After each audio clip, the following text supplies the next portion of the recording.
Boo. My geography teacher, Mr. Crompton, always used to say, small things amuse small minds, Melanie. Boo. That's what I have to say about that. I just think that's fabulous. How cool is that?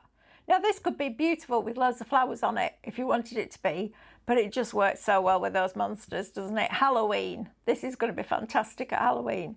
Right, so how do we make this? Well, you have the card base and you're going to put the back piece, and you're going to, it has these little markings on, obviously not in thick black ink. It has perforation, score line, like little guidelines.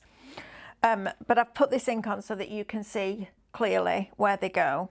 And then you have 3 of these contraptions. Okay, now this looks quite strange. So the piece that has the bit cut out on the left, here, it looks like it's got this bit cut out, needs to be on the left. And those tabs fold back, and then the piece that's sticking out on the right, and those tabs fold forward like that. Okay, and you want 3 of those. So left bit that's got the cutaway, the cut bit going in, tabs go back, and the bit where this bit sticks out, the tabs go forward. Okay, and then what we're going to do is we're going to glue each set of tabs on the left that have gone back in between those guidelines. Okay, now I am going to use wet glue, which is probably a bit of a stupid thing to do because it's not going to dry that quickly. So I'm going to use a small amount and I'm going to scratch it almost into the cardstock, because this glue, this Pinflair Glue It glue, has actually got a very low water content, so it does dry quite quickly. But at home, use whatever you feel you want to, and you need to make sure that they're lined up. So I'm looking at the top edge and the bottom edge and the guidelines, okay?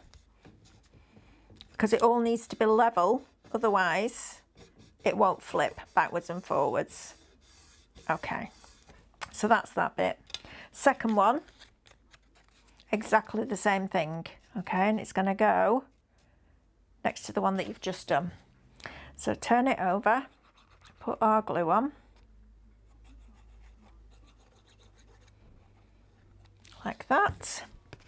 Turn it back over, so remember the tabs are always on the left, and I'm lining it up to the top and the bottom, and I'm also making sure that this one doesn't overlap, okay, because it needs to be able to move, and you don't want it catching behind the one next to it. And then I'm going to open that out, give that a really good press down, and hope that that dries in time for the mechanism. So then we've got this one here, okay, same thing again, glue on it.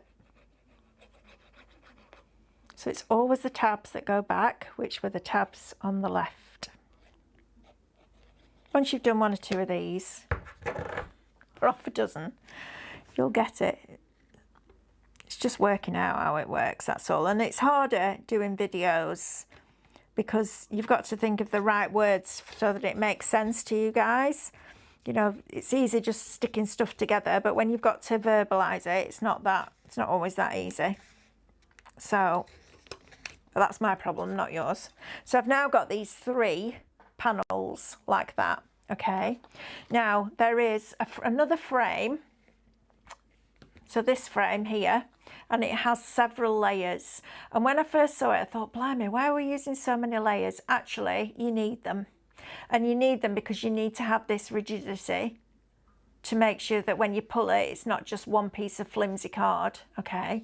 So I've actually put another piece, I actually cut the back, which you can see there, and then I put another piece of card over the top and then put my pieces on. So I cut the back piece twice, once out of white and once out of yellow, just to give it that rigidity so that it will stand as well. So when I turn it round, it can stand like that if you want it to. And then it just pulls backwards and forwards. But don't be skinny with your card. I use the American Crafts, which is a 216 GSM. And you've got, what, 4, 5 layers on there because there's a white one as well. And it's worth using that much cardstock, okay? If it wasn't, I'd tell you. You've then got 3 panels like this, and these panels are going to stick in between here. So they're going to go in between the 2 tabs that are coming forward, and they're going to stick perfectly on top, okay? So I'm going to glue these in place as well, and I used colours for this. So I used my blue, my orange and my green. So where you put your colours is up to you. Depends what images you're using, I guess. And the one thing that we must make sure of when we put our images on here is that they can come further out this way, but they can't go further back that way. Okay, because it needs to be level. So I need to get this straight as well, Melanie, because that's not very good. It's a fraction out, but it'll annoy me.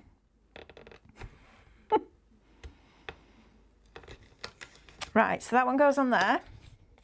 Next one goes on here.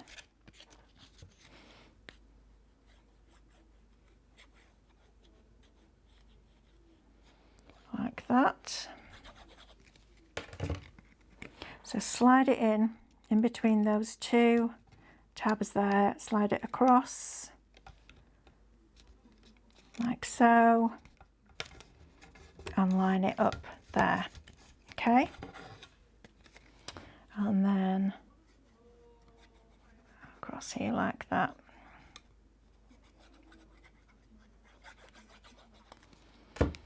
Okay, and then that goes in there, like so, and lines up. Okay, so you need to make sure that they're all perfectly lined up, like that. And then we come to this bit. Now mine is a little bit flimsy because, as you can see, I haven't built up all these layers, but you will see that on here there are 3 markers to line up to. So if I do this again for you so you can see, and this is the bit that's a little bit fiddly, especially when your glue hasn't dried properly, but we'll see where we get to. So I think I worked out that when it's all flat and these tabs are all bending forwards, and it's worth going in with your bone folder, or in my case my scraper for the scan and cut, and getting these as creased as possible so they stay as flat as possible. Then I'm going to take my frame, and as long as this edge here, the right hand edge of your frame and the right hand edge of your back line up, everything will fit in place, and those tabs will fit in between those perforation lines. Okay, so you're lining it up to the right. So if you line it to the right, it'll be right. That's how that's how my brain works. I come up with word matches or analogies. I know I am a bit weird, but you know what? I've lived with it for 52 years. I can do a bit longer. So I'm going to put glue on here. And again, I would use wet glue just because it will give you that little bit of wiggle room. Like that. And then I'm going to take this edge, I'm going to line it up to there, so I'm angling it slightly, just so I can get it level, and then I'm going to press it down.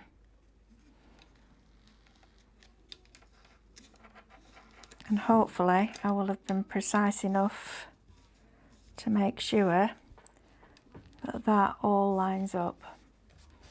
Okay. And then once that glue's dry, that's going to move with the frame. So I'm risking it now. And again, you see it's not dry yet. So I'm going to be really, really careful and move that. There you go. Now you can start to see. Can you see how it pops forward? And then once it's completely dry, you can take it all the way over. So then it flip-flops back on itself.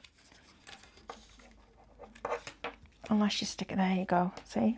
If your glue's dry, I can see now how it just moves backwards and forwards like that. So when you pull the handle, it moves.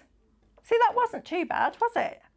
So it's just working out which edge you need to line it up to get everything level. and then just pulls backwards and forwards. I'm actually quite chuffed with that one. That did that quite well for me. And then, of course, you add your extra decorative elements on, and then you give it to the recipient and you just go, boop. I love that. I think it's really cool. And again, I coloured these with alcohol pens, but you could do them with your watercolour. You could, whatever you want, whatever's your thing, stamps, whatever it is. You might not even use these characters, but they're on there for you anyway. And how fabulous is that? You know, when we decided to do this, a lot of it was because I've stood in the studios and looked at die sets for shape cards and thought, blimey, they're expensive. And they're good. I mean, you know, you buy them because you want to make that shape card. But to get 30 of them on a USB with 200 backing papers and all the embellishments is just phenomenal. And I just think to be able to sit down, especially in the summer holidays, and make something like this with the children is going to be just great fun. Right, I'm going to put this one away and we'll crack on with the next.